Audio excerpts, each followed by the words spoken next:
Look, I'll be honest with you. When I first saw Raccoin, I thought it was just a cute little coin pusher game with an adorable raccoon on the cover. You know that kind of game you play for 20 minutes and then forget about?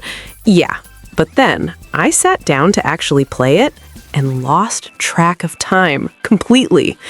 However, if you go into the game without knowing what you're doing, you're gonna waste a lot of runs making the same mistakes. And believe me, I've made all of them, so you don't have to. So today, I'm going to break down 10 advanced tips that will completely change the way you play Raccoin. I'm Mary, and the video is about to start. Look, I know it seems tempting to just drop coin after coin nonstop.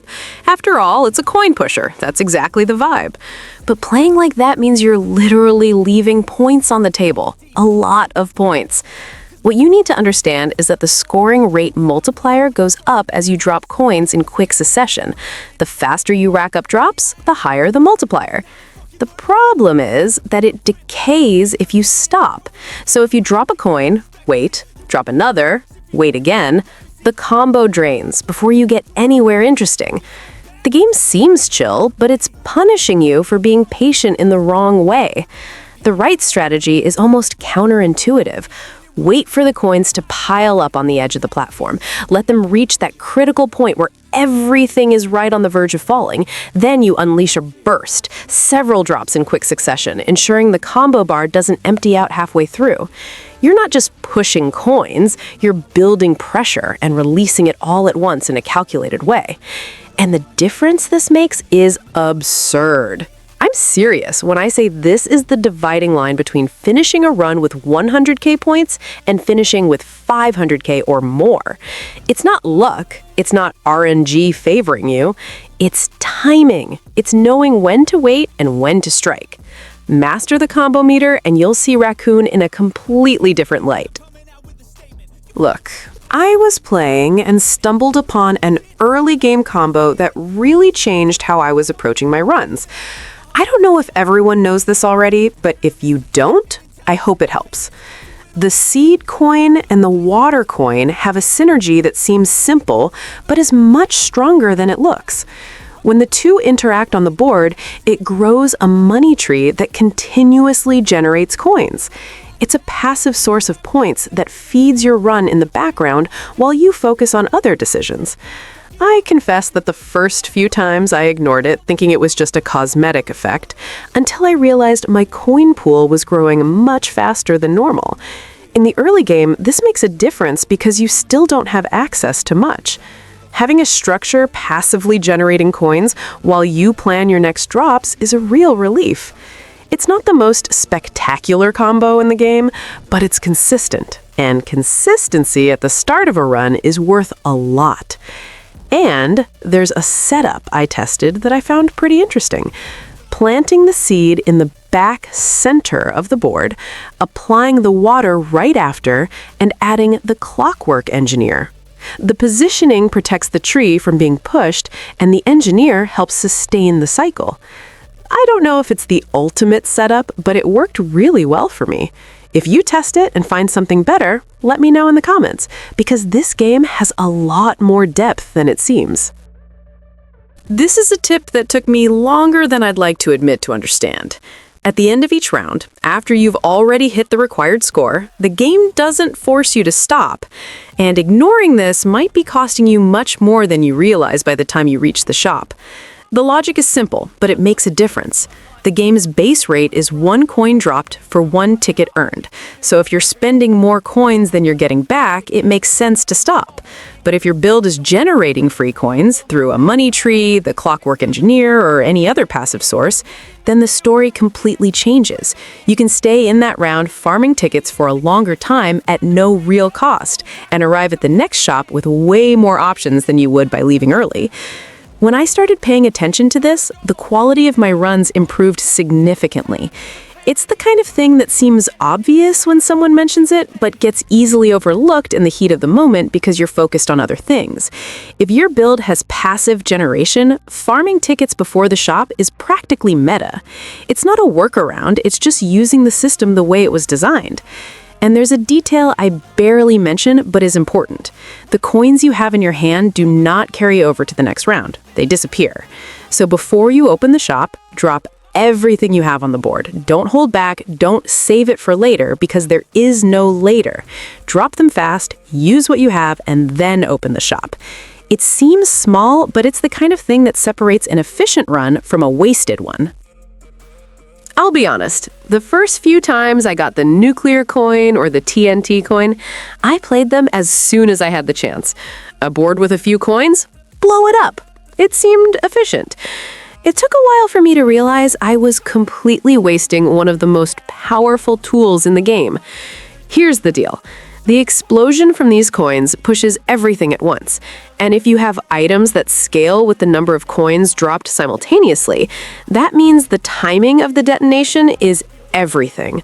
Using it on an empty board or with very few coins is basically throwing the item's potential away. The explosion happens, disappears, and you didn't capitalize on anything it could do. The right way to use it, at least what worked best for me, is to wait for the board to fill up. The benchmark I use is having at least around 10 coins on the ledge, right on the edge, ready to fall. Then you trigger the explosion with your quantity multiplier items active, and what happens is an avalanche of coins falling all at once, activating multipliers you'd never see in a normal drop. It's the difference between a decorative explosion and an explosion that changes the course of a run. So, if you get the nuclear or TNT, hold on to it. I know the temptation to use it right away is huge, but dropping TNT on an empty board is literally a crime in this game. Patience here isn't passivity, it's strategy. Wait for the right moment, build up the ledge, and then detonate it all at once. When it works the right way, you'll understand exactly what I'm talking about. If you're trying out the biologist and haven't discovered the cat coin and rat coin combo yet, I understand the confusion, because at first glance, it seems way too simple to be this efficient. But this was exactly the combination that made me understand why the biologist is considered the most stable character in the game on higher difficulties. The mechanic goes like this. The cat coin chases and removes rat coins from the board, and every time this happens, you get bonus tickets. It seems modest on paper, but when you have one cat hunting 3, 4, or 5 rat coins in a row, the tickets start to pile up in a way that completely changes what you can afford in the shop. Items that would normally be way too expensive in the early rounds become accessible much sooner than expected. What impressed me the most was the consistency of this. It's not a combo that relies on favorable RNG or a specific sequence of upgrades. As long as you keep cat and rat coins circulating on the board together, the build practically sustains itself. It makes sense that this is exactly what pops up most often in difficulty 7 and 8 runs, where you can't afford the luxury of relying on luck. So, if you're starting out with the biologist and don't know which way to go, this is the path. Set up the combo as early as possible, keep both coins on the board, and let the cat do the work for you. It's not the most visually spectacular build, but it's the one that has carried me far the most times when I needed a stable run. Sometimes the most reliable is more valuable than the flashiest. I learned this tip the hard way after getting frustrated watching heavy items and coins get stuck in the corners of the board without being able to do anything about it. Raccoin has a really interesting physics system, and it highly rewards those who learn to manipulate it intentionally. And the key to this lies in the controls that many people ignore. Besides the mouse, the game has keyboard shortcuts, Q and E, or W, depending on your setup, that allow you to drop coins down both tubes at the same time. When you do this through the center, you create what I started calling pillars, 2 columns of coins falling simultaneously that generate enough pressure to push heavy coins or items that got completely stuck in the corners. It's an elegant solution to a problem that seemed to have no way out.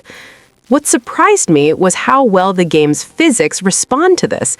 It's not an exploit, it's not broken, it's the system working exactly as designed.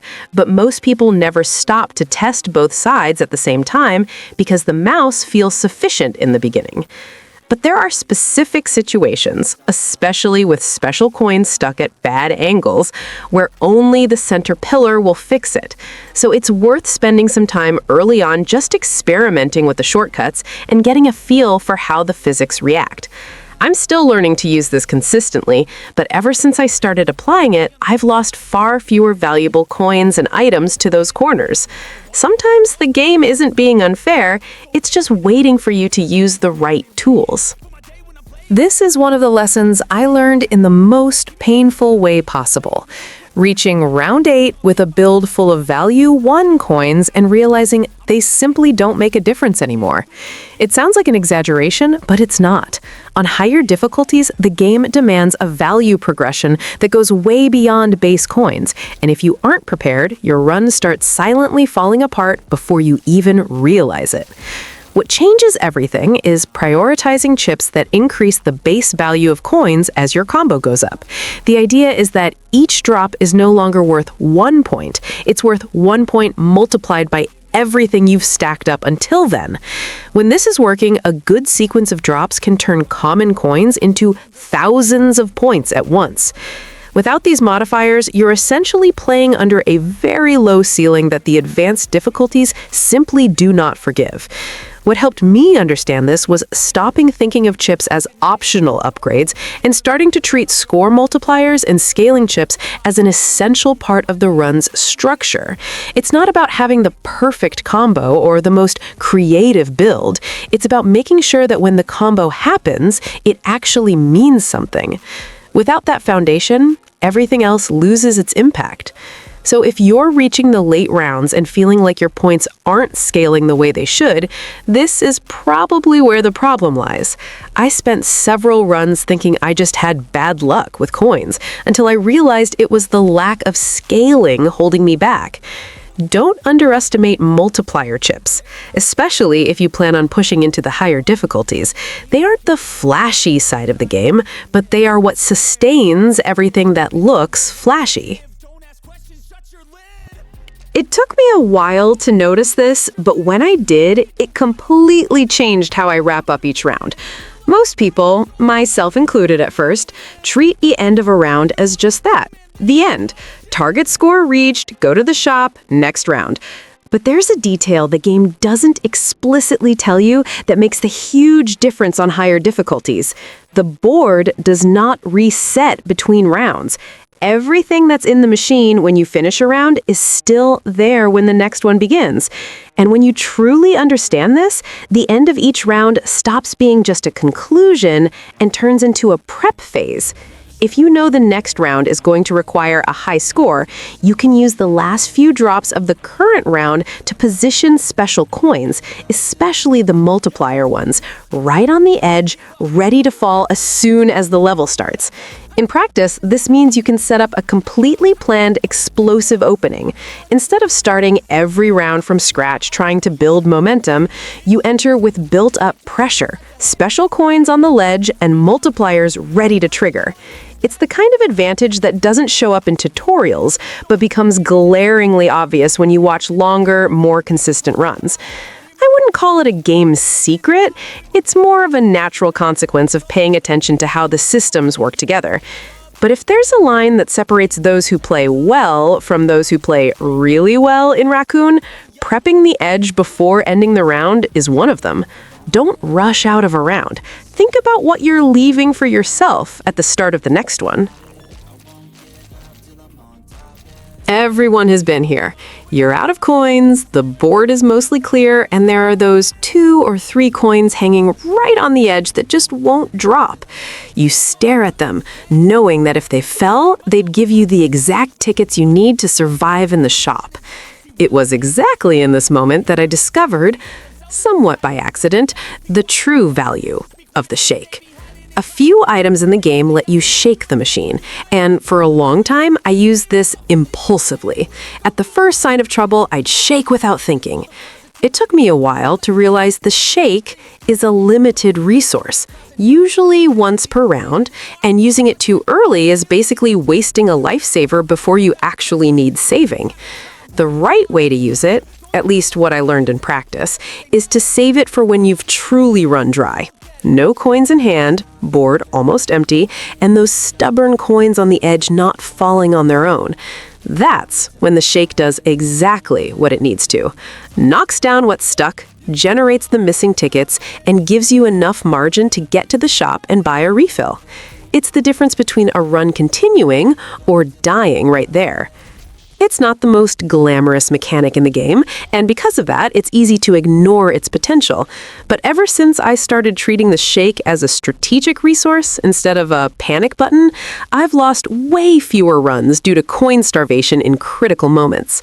If you still use it at the start of a round because it seems useful, try to hold off. The right moment will present itself, and when it does, you'll understand exactly why it's worth the wait. One of the things I messed up a lot early on was trying to force generic builds regardless of the character I had chosen. It felt safer to grab the strongest available items without thinking much about synergy. But the game has 6 completely distinct characters, each with their own themed coins, and it is unforgiving to those who ignore this on higher difficulties. The Raccoin manager is the clearest example of this.